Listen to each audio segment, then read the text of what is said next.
সম্পর্ক করে নেবেন যে আপনারা মার্কেটের সামনে বা যে কোনো জায়গায় আপনাদের মার্কেটের ময়লাগুলো রাখবেন। সেখান থেকে পরিচ্ছন্নতা কর্মীরা বা আমাদের যাদেরকে টেন্ডার দেওয়া হয়েছে তারা কিভাবে সেখান থেকে ময়লাটা আবর্জনাটা সংগ্রহ করবে তাদের সাথে আপনারা একটা নেগোশিয়েট করে নেবেন। কোনোভাবেই মার্কেটের সামনে ময়লা ফেলা যাবে না। যদি মার্কেটের সামনে ময়লা ফেলেন তাহলে ভবিষ্যতে আপনাদেরকে ফাইন করা হবে, আপনারা সেই ফাইনের শিকার হবেন। আরেকটা যেটা আপনাদেরকে এর আগে আমরা জানাইছি, এই বিষয়টাও খেয়াল করতে হবে যে বিভিন্ন মার্কেটের সামনে বিভিন্ন দোকানের সামনে আবার দোকান বসে। আপনাদের অনুমতি ছাড়া কখনো সেই দোকান বসতে পারবে না। যদি আপনাদের অনুমতি ছাড়া দোকান বসে সেগুলো আমাদেরকে জানাবেন, আমরা সেগুলো ভেঙে দেবো। আপনারা বসতে দেবেন না, যদি বসতে দেন সেটার জন্য কিন্তু আপনাদের ফাইন করা হবে। কারণ দেখা যায় অবৈধ দোকান যেগুলো বসে তারাই মূলত অপরিচ্ছন্নতা বেশি করে, অপরিষ্কারটা বেশি করে, আবর্জনাটা বেশি করে। তো সেই কারণে এই বিষয়ে আপনাদেরকে খেয়াল রাখতে হবে। কোনো মার্কেটের সামনে দোকানের সামনে অবৈধ কোনো দোকান আপনারা দয়া করে বসতে দেবেন না।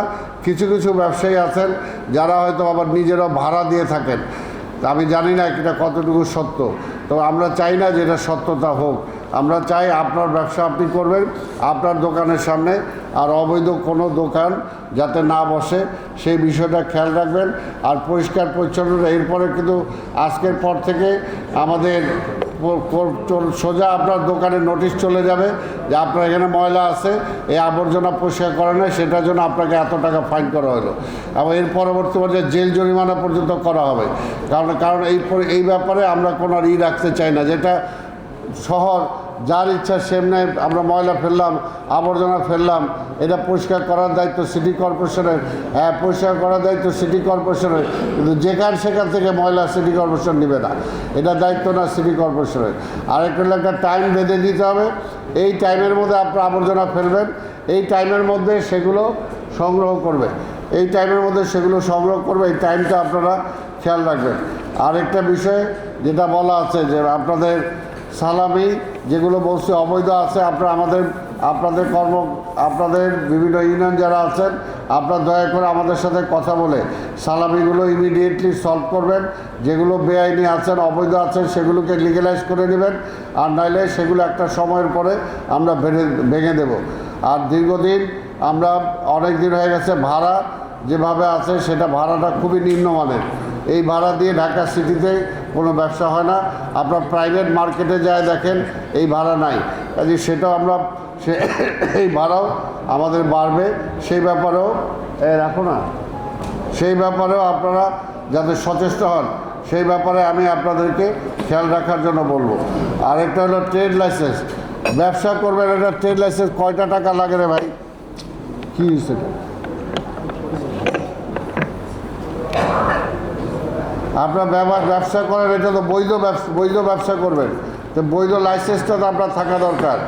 অনেক জায়গা আছে, অনেক মার্কেট আছে, যে মনে করেন আমরা ওই যে দিন টিকাটলি ওই যে মার্কেটটা কি মার্কেট বলে, মুক্তিযোদ্ধার রাজধানী মার্কেট, এখানে দেখা যায় যে কত পার্সেন্ট লোক, ম্যাক্সিমাম লোকের কোনো ট্রেড লাইসেন্স নেই। তা আমরা যদি যাই ওখানে মোবাইল কোড দিয়ে যদি ফাইন দেই তাহলে কি 10 বছর ধরে ফাইন ধরবো আপনাদেরকে? তো ফাইন ধরলে কিন্তু সেরকমই হবে।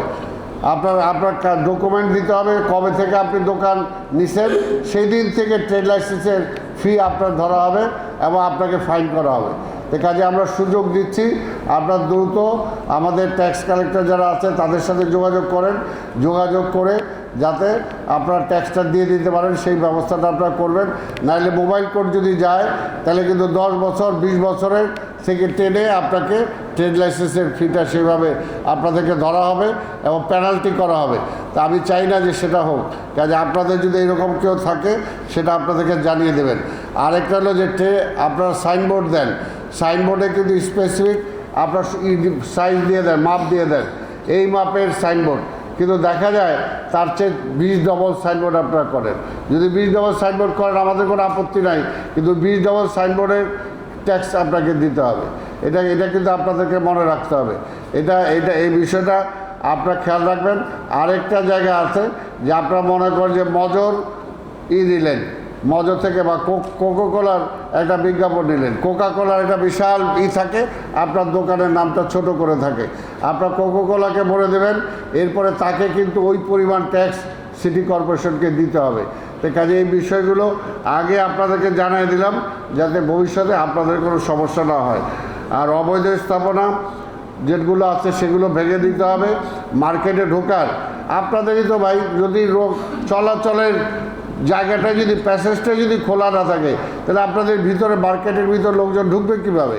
প্রত্যেকটা মার্কেটে দেখা যায় প্যাসেজের মধ্যে ছোট করে দোকান বসে যায়। এটা কারা দেয়? এটা কি মার্কেট সমিতি দেয় না কে দেয়? এই ব্যাপারে আপনারা আমাদেরকে সাহায্য করবেন। আমরা চাই একদম সুন্দর, মার্কেটটা সুন্দর বানানো হয়েছে, সুন্দর থাকবে। প্যাসেজের মধ্যে কেন দোকান বসবে? কেন বসবে? এটা প্যাসেজের সামনে যেটা বললাম যে এখানে 200-300 দোকান বসে থাকে, এটা তো আপনাদেরই ক্ষতি হয়, আপনাদের মার্কেটেরই ক্ষতি হয়, দোকানদারদের ক্ষতি হয়। কাজে এই বিষয়গুলো আপনারা আমাদেরকে সাহায্য করবেন। আপনারা তাদেরকে বসতে দিবেন না, তাদেরকে দিয়ে দিবেন যে তোমরা এখানে সরাও, নাহলে তোমার জন্য আমাকে ফাইন দিতে হবে। আমি কেন ফাইন দিতে যাব? এই বিষয়গুলো আপনারা খেয়াল রাখবেন। এই বিষয়ের উপরে আমি চাই আপনারা বক্তব্য দেন। বক্তব্য দিলে আমরা একটা কংক্রিট একটা সিদ্ধান্ত আমরা চাই যে এটা বলছি যে দেখেন, সিটি কর্পোরেশন আপনাদের ট্যাক্সের টাকায় চলে, আপনাদের ট্যাক্সের টাকায় সিটি কর্পোরেশন চলে। কাজেই দীর্ঘদিন এমন একটা অবস্থা ছিল যে আজকে ট্যাক্স কালেকশনগুলো ঠিকমতো হয় না। আমাদের 25 কোটি টাকা বেতন প্রতি মাসে দিতে হয়। প্রতিটা মাসে দেখা যায় যে অন্য খাত থেকে ধার করে এনে তারপর আমাদেরকে রেভিনিউ দিতে হয়। এই ব্যাপারে এর জন্যই আমরা চাই আপনাদের সহযোগিতা দরকার। সবাই যার যার ভাড়াটা ঠিক মতো দিয়ে দিলে তাহলে কিন্তু আজকের এই অসুবিধাটা হয় না। আমরা লোকজনদেরকে, বিভিন্ন মানুষকে আমরা তো সাহায্যও করতে পারি, সহযোগিতাও করতে পারি, সিটি কর্পোরেশনের মানটাও আমরা বাড়াতে পারি। কাজে সব কিছু নির্ভর করে আপনারাই সিটি কর্পোরেশনকে বাঁচায় রাখতে পারেন। কাজে আপনারা আপনাদের মূল্যবান পরামর্শ আমাদেরকে দিবেন কিভাবে আমরা এগুলো করতে পারি। আপনাদের যদি কোনো সাজেশন থাকে সেটাও আপনারা দেন এবং সেটা আলাপ করে, আমি বারবার বলছি যে এগুলো দীর্ঘ 15 বছর 20 বছর যাবৎ অবৈধ কিছু স্থাপনা আছে বা এগুলো আমি বলতেছি ওপেনলি আপনাদের সামনে বলতেছি, আল্লাহর রাস্তায় এগুলো আমি থাকা অবস্থায় আপনারা সমাধান করে দেন।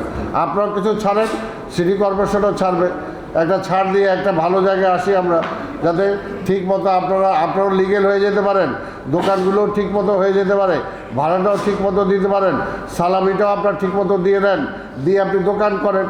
নাহলে আপনি যদি সালামি দিলেন না, সিটি কর্পোরেশন দোকানটা দিলেন না, আপনি অবৈধভাবে ব্যবসা করতেছেন, আরেকজনরা হয়তো কিছু টাকা দেন, ওই আরেকজনের দিয়ে আপনার লাভটা কী? আরেকজনের দিয়ে লাভটা কি? আপনি লিগেলিতে দেন, সিটি কর্পোরেশনে দেন, নাহলে তো অবৈধ ব্যবসা হিসাবে আপনার এই দায়টা তো আপনার থেকে যাবে আপনার উপরে। আপনি যতই হজ নামাজ রোজা জাকাত আমরা যতই করি না কেন, আমি যে কোনো একটা অবৈধ কিছু যদি করি এই দায়টা কিন্তু আমার উপরে থাকবে।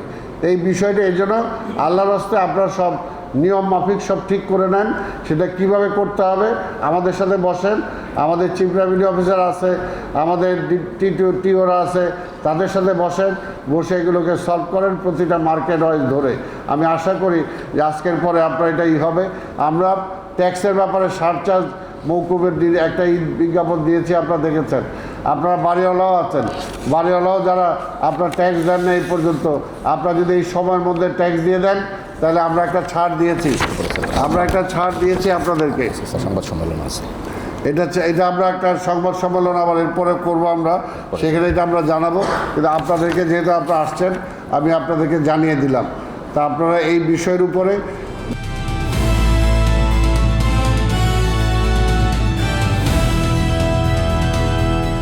দিনাজপুর টিভি, মানুষের জীবনের কথা বলে।